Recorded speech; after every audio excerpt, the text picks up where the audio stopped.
We are in step 3. We have done I/O ports and we had already started looking at the serial ports. In the case of serial ports, we have seen how to configure a serial port, how to decide the baud rate, how to fix or configure the baud rate, and enable the inputs, that is the receive and transmit ports that we have seen. As you can see here, we wanted a clock frequency of 16 megahertz. We have it, and then baud rate is required to be 9600. This choice is not ours. The MP3 module works on 9600 baud rate, and therefore we arrived at a divisor of 0x0683, that is a hex 683, and then we saw how to use baud rate register 1 and baud rate register 2. Then you start control registers 1 and 2. All this we have seen. This enables the transmission and reception. Now we come to the clock. Although we have said here that it is 16 megahertz clock, but we have not yet given this clock to the UART module. So let us give it to UART module. So we had done this. Let us go to this register on page 90 of the manual. So let us go to page 90 of the manual. Here, what we do is, coming back to this, clock IC KCR, we have set a particular bit to 1. Why? How? Because it is OR. When you OR with 1, that particular bit is set, right? We have done it, you have seen before. So what is the bit we have set up? We had high speed internal clock has been enabled. This bit 0. Bit 0 is here. High speed HSI enable. High speed internal RC oscillator we have enabled, and its frequency is 16 megahertz. So it has been enabled. So there is the first step. One is internal high speed internal RC is on. Now what is the next step? Having done that, next step is clock ECKCR. This you will find on page 91 is here, ECKCR, and what value we have taken. For this we have set it to 0. So what is the significance of setting it to 0? Look at this. There are only 2 things. This is already reserved. These 6 bits are reserved. Only 2 bits are to be configured. So high speed external crystal oscillator we do not want, because we have selected the high speed internal RC oscillator, right? So we make it 0. HSE ready is made 0. Then HSEEN high speed external crystal oscillator is enabled. We are not selecting it, so there is no question of enabling it. So we set it also to 0. Then what next? Next is clock CKDIVR. It is on page 94. On page 94, you see this. What was the name? It was CK, that is divisor, is set to 0. So CK, there are 2 things to be set. One is HSI divisor and the other is CPU divisor. So both of them are 0. We have set, because when you set it to 0, then you get high frequency internal RC output. So you set it to 0, and then here these bits are written by software to define CPU clock prescaling factor. Our prescaling factor is unity. So whatever is the F CPU, the same is F master. So you set it to 0, 0, 0. So these 3 bits are 0. That ensures that 16 megahertz directly goes to the USRT, and here we are saying that RC oscillator has to be the clock of our choice. So these two are also 0, as you can see here. This here 0 0, and these three also 0, as you can see here. So this way we have done the CK divisor. What is the next? After CK divisor we have PCK enable register 1, and we have set it to 08. 08 means 0 1 2 3. Bit 3 is set to 1, others are not disturbed. And where do you find it? On the next page.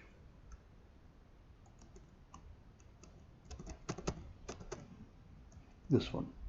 So here we want the clock to go to these, that is UART. Here you can see it is some clock can go to timer 1, timer 3, timer 2 and 5, 4 and 6. In the same way, something to SPI, something to I2C. We are interested in UART only, so we select this. Okay, so this is 3, bit 3, CPCKEN1. This is the name of the register is that CPCKENR1. In this we have 0 1 2 and 3. 0 1 2 and 3. So this is KEN1 3, which goes here. So I set KEN1 3 to 1. This bit I have to set 1. So bit 3 of this register is to be set 1 without disturbing others. So let us see. Bit 3 0 1 2 3 is set to 1. What will that do? It will connect the clock to the UART module, our communication module, right? So in this way we complete the configuration of UART. I copied the same thing into our program. Let us see that.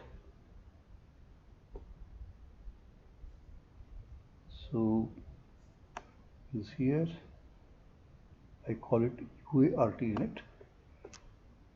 Now I will remove this so that it becomes active. This and this. I did it to save your time. So whatever we had seen there, it has come, all of this has come here, as you can see now, or this side. All this clock frequency, etc.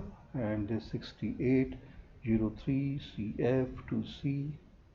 Instead of 2C, I have written 0C. That is another change I have made, because if I make this bit 1, then it will give rise to receive interrupt. And right now I don't want to use interrupt. Therefore, instead of making this bit 1, I have made this bit 0. So I have only done, instead of 2C, I have done it 0C. What is the meaning of 0C? All these 4 will be 0, and only these 2 will be 1, and others are 0. So only these 2 bits are logic 1, and they enable transmit and receive. So transmit and receive are enabled with this. So this is the only change I have done so far, and otherwise I have copied it right away. So this is the one, and it's given the name UART init. So you have to show the prototype, that is, you have to declare it here. It is UART init. So I return it. Now I will remove this comment. So now UART init is active. What else do you need to do that? That is, here you have declared that yes, this is the kind of thing, and I want to call it. Having declared, I want to call it UART init. So I will remove this comment. So UART init is called, and then having called, this thing will get called. Okay.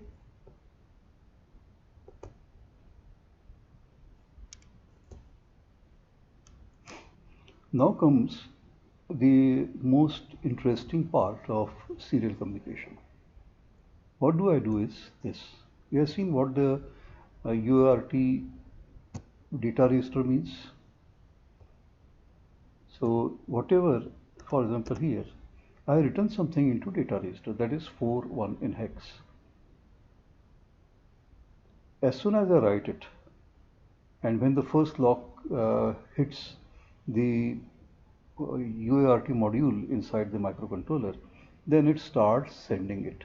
So normally it keeps the transmit pin at logic high, but as soon as it starts clocking, it will first make that logic high to logic 0. That becomes a start bit. Then it will send this 41 in a particular way. How? Let me check. Let me show you. 41 means this. 0 1 0 0 is 4, and 1 means 0 0 0 1. So 1 0 0 0 0 0 0 1. What it will do is it will first send this one.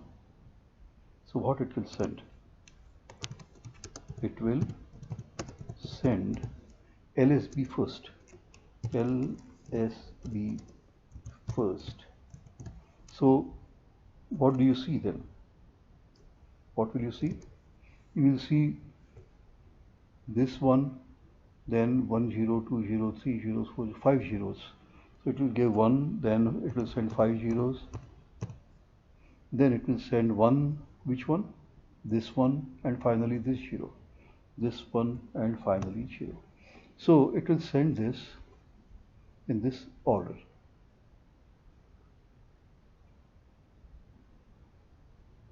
How will you know what is going out? There is a simple way. You don't have a CRO or DSO.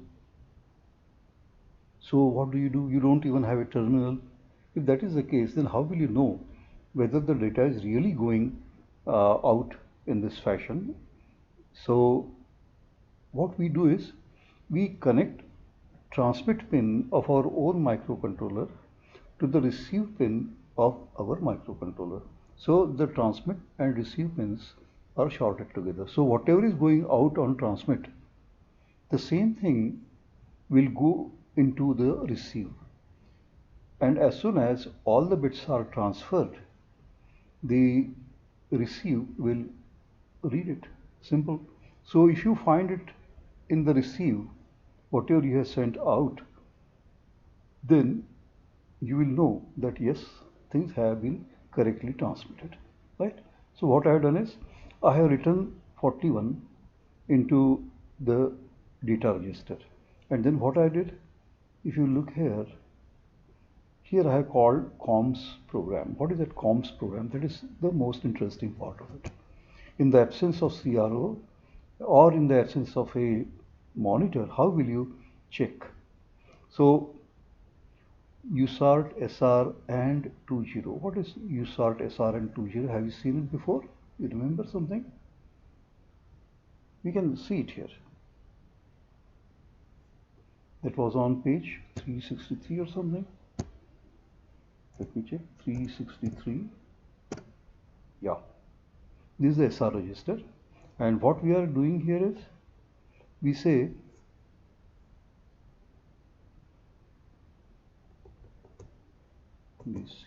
what here USART one SR, and I am ending it with 20 to check whether that particular bit is set or not. And what is that particular bit? That is the question. So 20 means what? 20 will look like 0 1 0 0 1 0. It means this. If is it 1, other things are 0. So if this bit is 1, I want to check this bit 1. If this bit is 1, then what I will do?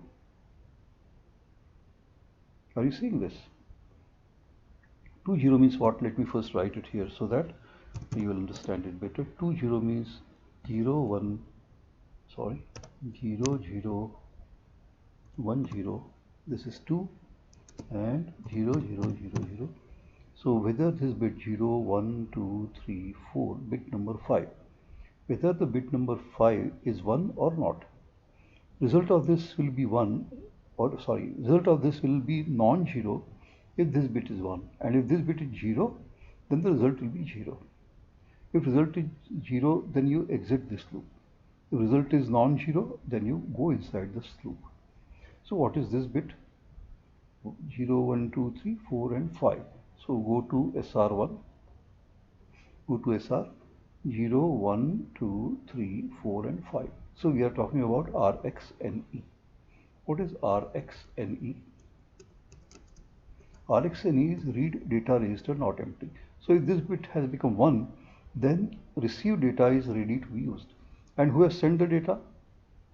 You have seen who has sent the data just now. You send the data at the very beginning here. USART1 DR is 41. This is what we have sent. And now whether it is received by this chap here, if this function is called, then only it will go inside this. And then if this bit is 1, if data is ready, then what it will do? I will first clear the SR, that is status register, into something dummy. A is a dummy. I don't really care what. I am not going to use this A anyway. I just read it into A so that this is cleared. And then the real thing is to receive the DR, data register. That has to go into E. I want to see what happens to E. So I have sent 41, and after this operation, E should get 1. Okay. Thereafter, what I do?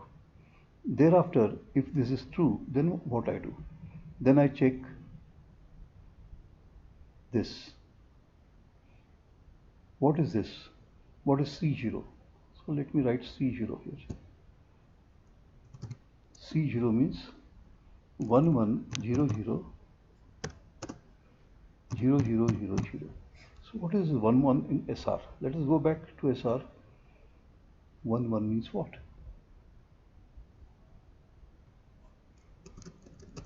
1 1 means TXE, data is transferred to the shift register. So when you send the data, when you write the data into register, it will go into shift register, and with every clock pulse, that shift register will shift that data out. And where it will go? We have connected output to the receive pin. That is, TXD is connected to RXD. Therefore, it will come to RX, right? So when both of these are true, then that is when the data transfer to the shift register is yes, it is transferred to shift register, and then transmission is complete, yes, fine. So if these two bits are 1, then I know that data has completely left my transmit port. And where it has gone? Because we are connected with a wire, the transmit pin and receive pin, therefore it is already going on to the receive pin, where it will enter a shift register, and from the shift register it goes to the data register, right? So when both of these bits, which is what? Which is these two bits, when both of these bits are true, it would mean that this function from here to here, it is true. And if it is true, then it will come to this point. But for all this to happen, and something interesting is happening. Once you have found that it is empty, once the register is empty, shift register, then I am writing a new value, 42. There it was 41 in hex, now it is 42. So next time round, when I enter this function, I should be able to get 42. Initially, I will get 41, and then every time it runs, I get 42. This is what we have to check. If that happens, then we have won, in the sense that without a monitor and without a CRO, we are able to verify that whatever we have sent, that we have received, right? So, but for that, this function must be called. So let me call that function. It is written here, but it is not called because it is commented. So I remove the comment. Now this function is active. So friends, let us check now how. First, let me build it. Yes to all is building.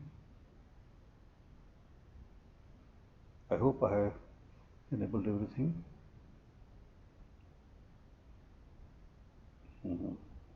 Going on. I had done something somewhere. Let me check. Yeah, I had not given this prototype active, so let me give it prototype. because we have written that function over there comps, but there is no prototype, so it is there. So that's why it says missing prototype. Now you understand what is missing prototype. When you call a function, that function should be defined as we have defined at the end here. This is where we have defined the function, described the function. In fact, this is the function, and here we have called it, but we have not told the compiler that look, there is going to be a function. So this was commented, so I removed the comment. So now this function is active. So now I should not get any error. So let me build again. Yeah, build again. So you understood the importance of giving this prototype, then defining the function as we have done at the end of this program, and then we have called it also. So now there is no error and it is perfectly fine. As you can see, 0 errors and 0 warning. I am at the bottom here, 0 errors and 0 warning. So we have seen the importance of providing a prototype. This is another thing that you are going to learn. You have seen, you have learned. So now let us debug it. So I am coming to left hand top. There is a letter capital D inside a blue circle. I am going to click it so that the debug format will happen, and I have connected my hardware also. So done. Now debug. SIM ST-Link, yes, I have connected it, so nothing to worry. Everything is done, fine. So it has done its job, and the program is now written inside the microcontroller. Here I am trying to see the peripheral registers. So 1, 2, 3, 4, 5, 6, 7, 8, 9, 10, 11, 12, 13, 14, 15. This is the UART, status register, data register, baud rate register 1, baud rate register 2, control registers, CR1, CR2, etc., etc., etc. All that is there, and you will be able to see these things. My interest is in this. First I put a breakpoint where I get this. I put it here. I put a breakpoint here. Why? Because when the program runs, this comps will be called, and before the comps is called, we have set 41 in the data register. Sorry, you can see it.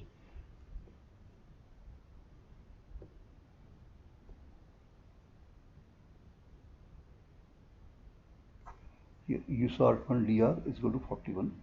So this is a part of the main.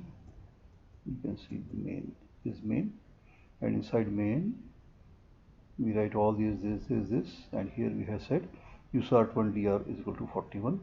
And when I call this program, as soon as this is written, it will start transmitting, and it will go out, and because I have called this function, therefore it will be able to read what has been sent. And where it reads here, this is where it reads that we have seen already. So I wanted to stop here so that I can see the value of E. That is the purpose. The first purpose is to see the value of E, and the value of E you can see here. Right now it is 0.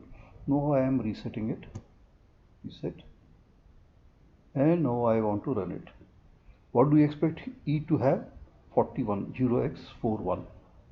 Let us see whether we get it. We get 41. See? We got 41. But next time around what will happen? You will get 42. Why? Having done this, because we already called it, so the program has been executed only up to this point. This yet to be executed. So when I execute it, it will fill this value into UART DR. So next time around when it reads, it will read 42, because now I will be sending 42. So what do? I run it. Run. So it will go over this, and it has stopped here again. Now it has become 42. Now every time you run it, you will get 42. So let me run it again. And remember this, it has become highlighted because the value has changed. Next time what will happen? Value will not change and therefore it will not appear highlighted. This is another very important thing for you to see, that because same value is going to come, therefore this will not appear highlighted. First it was 41, it changed to 42, so it becomes highlighted. And that is bold. And so if the same value comes next time, you look at this also here. On the right hand bottom corner, it is written ready, stop and ready. When I run, what happens? You keep looking at this and I'm going to click at the top to run. So see, it has changed from debugger to ready. It means it has executed. It has executed and 42 is not looking bold now because it was 42 and it has remained 42, so it will not look bold. Now I remove this breakpoint and I let it run fast at full speed. Then I can stop it somewhere. It will debugger, means it is running continuously and this remains highlighted. All these have become dull, only this has become bold. So it means this shows that it is running, and here this written here running, debugger is running. So it is running, fine. Let me stop it and check whether E remains 42 or not. So let me stop it, so it will update. It is updated and E has remained 42.